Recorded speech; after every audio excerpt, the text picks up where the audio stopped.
Bonjour, bienvenue dans ce troisième cours de CS Pro. Aujourd'hui, nous allons voir les modules et interfaces CS Pro.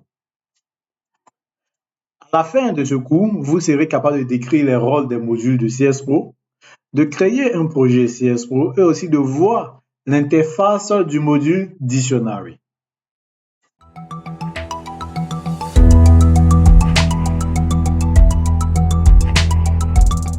Tout d'abord, nous allons commencer par créer un dossier qui va stocker tout notre projet CS Pro.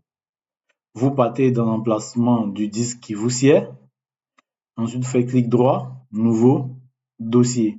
Vous pouvez donner le nom qui vous plaît. Moi, je vais appeler cela CS Pro cours. OK, notre dossier étant créé, nous allons maintenant lancer CS Pro. Lorsque vous lancez CS Pro pour la première fois, normalement, vous ne devez pas avoir ces différents éléments-là, car vous n'avez pas de projet en cours. Vous cliquez simplement sur Create a New Application et vous faites OK. Lorsque vous faites OK, il va vous montrer les différents modules de CS Pro. Et par rapport à ce que vous voulez faire, vous allez choisir le module en question. Je vais vous donner brièvement une explication sur chaque module. D'abord, nous avons la catégorie des entrées qui signifie entrée en français. Nous avons CAPI, Data Entry Application. CAPI Data Entry Application est le module que nous utilisons pour développer des applications pour les smartphones et les tablettes. Je tiens à préciser que les smartphones et les tablettes doivent tourner sous Android.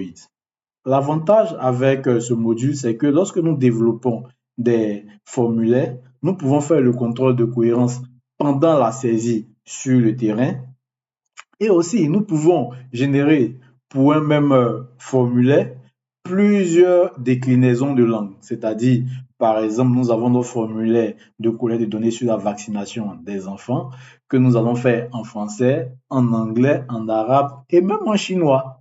Tout va dépendre de vous. Ensuite, nous avons PAPI Data Entry Application. PAPI Data Entry Application, excusez-moi, est le module qui nous permet de créer des applications destinées à l'ordinateur. Pourquoi? Parce que dans les temps anciens, qu'est-ce qui se faisait?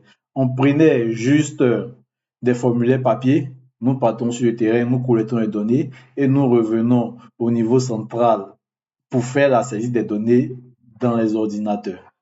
Mais il fallait une application pour pouvoir faire ceci. Donc, c'est PAPI Data Entry Application qui nous permettait de concevoir ces formulaires-là que nous installons sur les ordinateurs. Là, on pouvait faire des contrôles aussi de cohérence, mais ça, c'est pendant la saisie et non lorsque les enquêteurs sont sur le terrain. Après, nous avons Operational Control Application qui nous permet de contrôler, je dirais, la qualité des données, c'est-à-dire à savoir s'il y a des formulaires incomplets, des doublons, etc. C'est ici, nous pouvons contrôler ça. C'est grâce à grâce à ce module plutôt, excusez-moi. Ensuite, nous avons Batch. La catégorie Batch, c'est un peu comme, je dirais, l'application qui nous permet d'éditer notre base de données. Lorsque nous avons terminé de faire la collecte des données, nous venons maintenant éditer ces données. Quand je dis éditer, ça veut dire quoi? Ça veut dire, par exemple, je prends un exemple tout simple. Moi, lorsque je fais mes programmations, je mets 1 pour oui et 2 pour non pour les variables dichotomiques. Mais lorsque nous allons sortir de là, celui qui n'a pas fait la programmation avec moi ne peut pas comprendre réellement ce que signifie 1 et ce que signifie 2. Il va voir juste des chiffres, mais ça sera un peu ambigu pour lui. Alors, c'est là qu'interviennent les applications batch que nous avons créées qui vont faire quoi? Ces applications vont aller transformer le 1 en oui et le 2 en non et générer une nouvelle base de données assez lisible et compréhensible pour celui qui n'a pas fait de programmation.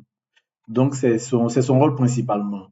Son rôle principalement. Ensuite, nous avons la catégorie tabulation qui a une seule application, qui est Tabulation Application, qui permet de générer des tableaux statistiques, des fréquences, ainsi de suite. Donc, je dirais ici simplement que là, c'est la partie statistique de CS Pro. Lorsque vous écrivez votre application, il va vous générer même des graphiques via des interfaces telles que HTML, CSS et JavaScript.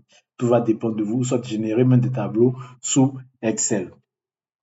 Ensuite, nous avons order qui signifie autre en français.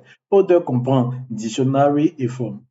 Dictionary est l'élément vraiment clé de CS Pro parce que c'est là que vous allez définir le type de vos variables, la longueur de vos variables. Et si même il y a des listes de choix, c'est à l'intérieur, vous allez programmer ces listes de choix. Bien évidemment qu'on peut programmer aussi certaines listes de choix dans la partie logique, mais il est plus intéressant de programmer certaines listes de choix dans le dictionnaire des données. Par exemple, vous prenez le sexe, féminin, masculin et autres. Vous pouvez déjà les programmer à l'intérieur de votre dictionnaire de données. C'est vraiment intéressant lorsqu'on le fait là-bas. Donc, je dirais que là, c'est l'élément clé même de, de notre programme. Donc, si on veut comprendre, c'est un peu comme les fondations d'une maison. Le dictionnaire, ce sont les fondations de notre application. Ensuite, nous avons forme, qui est généralement le formulaire en quelque sorte, qui est édité ici. Mais on n'est pas obligé de créer le formulaire ici. C'est lorsqu'on crée le formulaire ici, je vais donner un exemple simple. Je travaille sur un projet avec un copain et lui, il est chargé de faire le dictionnaire, moi, je suis chargé de faire le formulaire. Donc, je crée le formulaire ici. À la fin, je lui envoie, il rattache ça au dictionnaire. Dans le cas contraire, cela réapparaît encore dans le entry lorsque vous allez créer vos applications data entry application. Vous allez voir qu'il y a toujours le form qui vient parce que vous allez créer des formulaires lisibles par les utilisateurs. Cette session, ce qui va nous intéresser ici, ce sont les KPI Data Entry Application et Dictionary parce que notre projet va s'axer sur ces deux éléments-là pour pouvoir faire des formulaires qui seront déployés sur des smartphones ou des tablettes qui, bien évidemment, tournent sous Android, je le répète. Sans plus tarder, alors, nous allons cliquer sur Dictionary car c'est le premier élément que nous allons voir et nous allons mettre OK. Il va nous demander où souhaitons-nous stocker notre projet. Je vais lui dire que nous avons créé un dossier CS Pro dans lequel nous voulons stocker notre élément. Alors, je vais appeler le dictionnaire CS Pro avec un tiret de 8, un underscore. Voilà, et je l'enregistre. Là, nous avons l'interface de CS Pro. Nous allons essayer de venir là-dessus en détail lorsque nous allons commencer l'utilisation. Ici, nous avons les niveaux, les éléments qui nous permettent de faire des recherches, enregistrer, ouvrir un fichier, imprimer l'écran, ou soit moduler l'écran avec les outils de CS Pro ici, l'affichage de Windows, c'est-à-dire lorsqu'on va lancer deux tableaux simultanément, on peut switcher à partir d'ici et nous avons le module aide lorsque nous avons des soucis. Ça, c'est la partie Data Entry Dictionary. Merci d'avoir suivi ce cours. N'oubliez pas de nous suivre sur Facebook, Instagram, Thread, X, LinkedIn, Pinterest et TikTok.